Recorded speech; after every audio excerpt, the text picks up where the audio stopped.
ಇವತ್ತಿನ ಈ ಒಂದು ಕಾರ್ಯಕ್ರಮದಲ್ಲಿ ವೇದಿಕೆ ಮೇಲೆ ಹಾಜರಾಗಿರ್ತಕ್ಕಂಥ ಗಣ್ಯರೇ ಮತ್ತು ವೇದಿಕೆ ಮುಂಭಾಗದಲ್ಲಿರ್ತಕ್ಕಂಥ ಎಲ್ಲ ಸಹೋದರ ಸಹೋದರಿ, ಈಗಾಗಲೇ ಮೇಡಮ್ ಅವರು ಸವಿಸ್ತಾರವಾಗಿ ವಚನ ಸಾಹಿತ್ಯ ಬಗ್ಗೆ ಮತ್ತು ಬಸವಣ್ಣ ಬಗ್ಗೆ ನಮ್ಮೆಲ್ಲರಿಗೂ ಸ್ಪಷ್ಟವಾಗಿ ತಿಳಿಯುವಂತೆ ಹೇಳಿದ್ದಾರೆ. ಅದರ ಜೊತೆಯಲ್ಲೇ ಕೂಡ ನಾನು ಕೂಡ ಅನೇಕ ಕಾರ್ಯಕ್ರಮಗಳಲ್ಲಿ ಭಾಗಿಯಾಗಿದ್ದೇನೆ. ಇವತ್ತು ಅಕ್ಕವರ ಮಾತು ಕೇಳಿ ಬಹಳ ನನಗೆ ಖುಷಿ ಅನ್ನಿಸ್ತಾ ಇದೆ.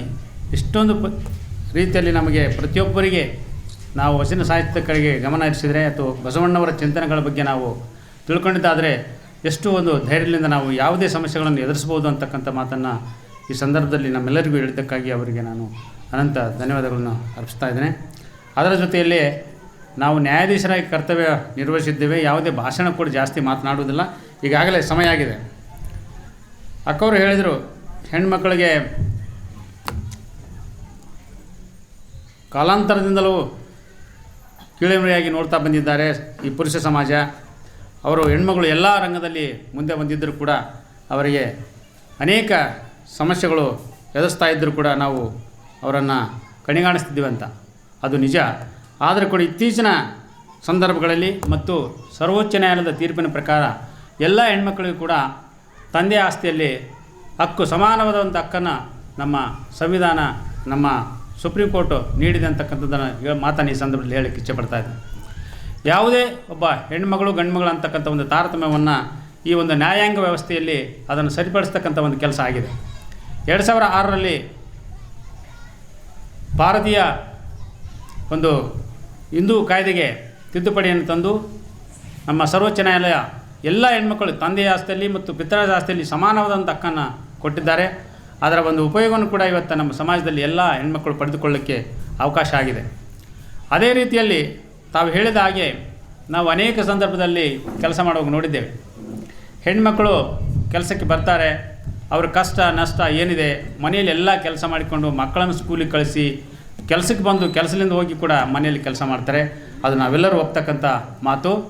ಈ ಸಮಯದಲ್ಲಿ ಪ್ರತಿಯೊಬ್ಬ ವ್ಯಕ್ತಿಗೆ ಅವನು ಮುಂದೆ ಬರಬೇಕಾಗಿದ್ದರೆ ಒಬ್ಬ ಮಹಿಳೆ ಹಿಂದೆ ಇರ್ತಾಳೆ. ಅದೇ ರೀತಿಯಾಗಿ ಒಬ್ಬ ಮಹಿಳೆಗೂ ಕೂಡ ನಾವು ಪುರುಷರು ಆಕೆ ಒಂದು ಸಮಾನವಾದ ಹಕ್ಕನ್ನು ಅವರು ಒಂದು ಮಾಡ್ತಕ್ಕಂಥ ಕೆಲಸಕ್ಕೆ ನಾವು ಜವಾಬ್ದಾರರಾಗಿದ್ದಾಗ ಮಾತ್ರ ಅವರು ಒಂದು ಮುಂದೆ ಬರಲಿಕ್ಕೆ ಸಾಧ್ಯ ಆಗ್ತದೆ.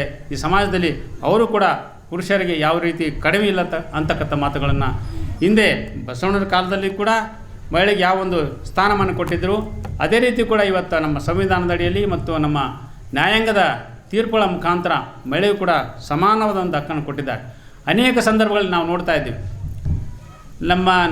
ನನ್ನ ಒಂದು ವೈಯಕ್ತಿಕ ಅಭಿಪ್ರಾಯ ಅಂದ್ರೆ ಹೆಚ್ಚಿಗೆ ಯಾರು ಓದಿದ್ದೀವಿ, ಯಾರು ತಿಳ್ಕೊಂಡಿದ್ದೀವಿ ಅವರಲ್ಲಿಯೇ ಒಂದು ನಾನು ಕಂಡ ಹಾಗೆ ಜಾತಿಯ ಸಮಸ್ಯೆ ಹೆಚ್ಚಿಗಿದೆ. ನಮ್ಮ ಹಳ್ಳಿಗಳಲ್ಲಿ ಇವತ್ತಿಗೂ ನೋಡ್ತಾ ಇದ್ದೀವಿ. ಎಲ್ಲರೂ ಒಂದು ಒಳ್ಳೆಯ ಸಮಾಜದಲ್ಲಿ ಎಲ್ಲರೂ ಕೂಡ ಅಣ್ಣ ತಮ್ಮದರಂತೆ ಭಾವನೆ ಇರ್ತದೆ ಮತ್ತು ಅದೇ ರೀತಿಯಾಗಿ ಅವ್ರು ನಡ್ಕೊಂಡು ಬಂದಿರ್ತಾರೆ. ಎಲ್ಲ ಓದಿದವರಲ್ಲಿ ಕೆಲವೊಂದು ವಿಚಾರಗಳಲ್ಲಿ ಭಾಳ ವ್ಯತ್ಯಾಸಗಳಿರ್ತಾರೆ. ಆ ಜಾತಿ ಈ ಜಾತಿ ಯಾರು ಮನುಷ್ಯನೂ ಕೂಡ ಯಾವುದೇ ಜಾತಿಯಲ್ಲಿ ಹುಟ್ಟಬೇಕಂತ ಅಲ್ಲಿ ಏನು ಬರ್ಕೊಂಡು ಬಂದಿರೋಂಗಿಲ್ಲ. ಯಾವುದೋ ಸಂದರ್ಭಗಳಲ್ಲಿ ಈ ಒಂದು ವ್ಯವಸ್ಥಿತವಾದ ಒಂದು ವ್ಯವಸ್ಥೆ ಇದೆಯಲ್ಲ, ನಮ್ಮ ಹಿಂದಿನಿಂದ ನಡೆದುಕೊಂಡು ಬಂದಂಥ ವ್ಯವಸ್ಥೆಯಲ್ಲಿ ನಾವು ಬದುಕ್ತಾ ಇದ್ದೇವೆ. ಮನುಷ್ಯ ಅಂತಕ್ಕಂಥದ್ದು ನಾವೆಲ್ಲರೂ ಮನುಷ್ಯ ಜಾತಿಯವರು ಅಂತಕ್ಕಂಥದ್ದು ತಿಳ್ಕೊಳ್ಬೇಕು. ಯಾರೇ ಇರಲಿ ಅವರು ಮನುಷ್ಯರಾಗಿದ್ದೀವಿ ಅನ್ನೋಲ್ಲ, ಮನುಷ್ಯರಾಗಿಯೇ ನಾವು ನಡ್ಕೊಳ್ಬೇಕು. ಆ ರೀತಿಯಾಗಿ ಸಮಾಜದಲ್ಲಿದ್ದಾಗ ಮಾತ್ರ ನಮಗೊಂದು ಗೌರವ ಬರ್ತದೆ. ಯಾವುದೇ ವ್ಯಕ್ತಿ ಉನ್ನತ ಸ್ಥಾನಕ್ಕೆ ಹೋಗಬೇಕಾದ್ರೆ ಆ ವ್ಯಕ್ತಿಗೆ ಗೌರವ ಸಿಗಬೇಕಾಗಿದ್ದರೆ ಆತನ ಸರಳತೆ ಬಹಳ ಮುಖ್ಯ. ಯಾವುದೇ ಅಧಿಕಾರದಲ್ಲಿ ಇರ್ಬೋದು, ಅಧಿಕಾರ ಅಂತಕ್ಕಂಥದ್ದು ಶಾಶ್ವತ ಅಲ್ಲ. ನಾವು ಯಾವತ್ತೂ ಸಮಾಜದ ಜೊತೆಯಲ್ಲಿ ನಮ್ಮ ಒಡನಾಡಿಗಳಲ್ಲಿ ಯಾವುದೇ ಅಧಿಕಾರ ಇದ್ದರೂ ಕೂಡ ಸರಳತೆಯಿಂದ ನಡೆದುಕೊಂಡಾಗ ಮಾತ್ರ ನಮಗೆ ಗೌರವ ಬರ್ತದೆ. ಅಧಿಕಾರ ಇದೆ ಅಂತ ಅದನ್ನು ದುರುಪಯೋಗ ಮಾಡ್ಕೋಬಾರ್ದು.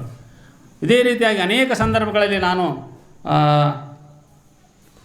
ನೋಡಿದ ಹಾಗೆ ಕೆಲವೊಬ್ಬರು ವಿಚಾರಗಳು ಹೆಂಗಿರ್ತಾವೆ ಅಂದರೆ, ಅಲ್ಪನಿಗೆ ಐಶ್ವರ್ಯ ಬಂದರೆ ಅರ್ಧರಾತ್ರಿ ಕೊಡೆ ಹಿಡಿದಂತ. ಯಾವುದೋ ಒಂದು ಕೆಲಸ ಸಿಕ್ಕಿರ್ತದೆ, ಆ ಕೆಲಸದ ದರ್ಪದಲ್ಲಿ ತಮ್ಮ ಸ್ವತಃ ಹತ್ತಿರದವರನ್ನು ಅಥವಾ ತಮ್ಮೂರಿನವರನ್ನು ಕಂಡ್ರೆ ಅವ್ರು ಮಾತನಾಡಿಸಿದ್ರು ಕೂಡ ಅವರಿಗೆ ಒಂದು ಸರಿಯಾದ ಒಂದು ಸ್ಪಂದನೆ ಮಾಡದೇ ಇರ್ತಕ್ಕಂಥವ್ರು ಕೂಡ ಇದ್ದಾರೆ.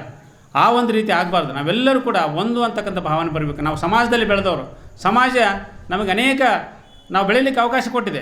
ನಾವು ಸಮಾಜಕ್ಕೆ ಏನು ಮಾಡಿದ್ದೇವೆ ಅಂತಕ್ಕಂಥದ್ದು ನಾವೆಲ್ಲರೂ ತಿಳ್ಕೋಬೇಕು. ಅನೇಕ ಸಂದರ್ಭದಲ್ಲಿ ನೋಡ್ತಾ ಇದ್ದೀವಿ, ನಾನು ಅಲ್ಲ, ಏನೋ ಭಗವಂತ ನಮಗೊಂದು ಅವಕಾಶ ಕೊಟ್ಟಿದ್ದಾನೆ, ಇಲ್ಲಿ ಬಂದಿದ್ದೀವಿ, ಒಂದು ಕೆಲಸ ಕೊಟ್ಟಿದ್ದಾನೆ, ಕೆಲಸ ಮಾಡಿದ್ದೀವಿ. ಆ ಕೆಲಸಕ್ಕೆ ಗೌರವವಾಗಿ ನಾವು ಪ್ರಾಮಾಣಿಕತೆಯಿಂದ ಕೆಲಸ ಮಾಡಿದಾಗ ಮಾತ್ರ ನಾವೊಂದು ಆ ಕೆಲಸಕ್ಕೆ ಗೌರವ ಕೊಟ್ಟಂಗೆ ಆಗ್ತದೆ. ಈ ಸಂದರ್ಭದಲ್ಲಿ ಅನೇಕ ವಿಚಾರಗಳನ್ನು ಇಲ್ಲಿ ನಾವು ಮಂಡಿಸಿದ್ದಾರೆ. ಆ ಒಂದು ವಿಚಾರಗಳನ್ನು ನಾವೆಲ್ಲರೂ ತಿಳ್ಕೊಳ್ಬೇಕು. ಇವತ್ತು ಸಮಾಜದಲ್ಲಿ ಎಲ್ಲರೂ ಒಂದು ಅಂತಕ್ಕಂಥ ಒಂದು ಭಾವನೆಯನ್ನು ನಾವು ಕಂಡುಕೊಳ್ಬೇಕಾಗಿದೆ. ಬಸವಣ್ಣವರ ತತ್ವಗಳನ್ನು ನಾವು ಅಳವಡಿಸಿಕೊಡಬೇಕಾಗಿದೆ. ಬಸವಣ್ಣವರ ಆದರ್ಶಗಳನ್ನು ನಾವು ಪ್ರಾಮಾಣಿಕವಾಗಿ ಅಳವಡಿಸಿಕೊಂಡು ಜೀವನ ನಡೆಸಿದ್ದಾದರೆ ಯಾರಿಗೆ ಎದುರುವ ಅವಶ್ಯಕತೆ ಇಲ್ಲ. ಈ ಸಮಾಜದಲ್ಲಿ ಎಲ್ಲರಿಗೂ ಕೂಡ ಭಗವಂತ ಅವಕಾಶ ಕೊಟ್ಟಿದ್ದಾನೆ. ಅಂಥ ಅವಕಾಶಗಳನ್ನು ನಾವೆಲ್ಲ ಉಪಯೋಗಿಸಿಕೊಂಡು ಒಳ್ಳೆಯ ಜೀವನ ನಡೆಸೋಣ. ಎಲ್ಲರಿಗೂ ಗೌರವಪೂರ್ವಕವಾಗಿ ಎಲ್ಲರ ಜೊತೆ ಸಮಾನತೆಯಿಂದ ಬದುಕೋಣ ಅಂತಕ್ಕಂಥ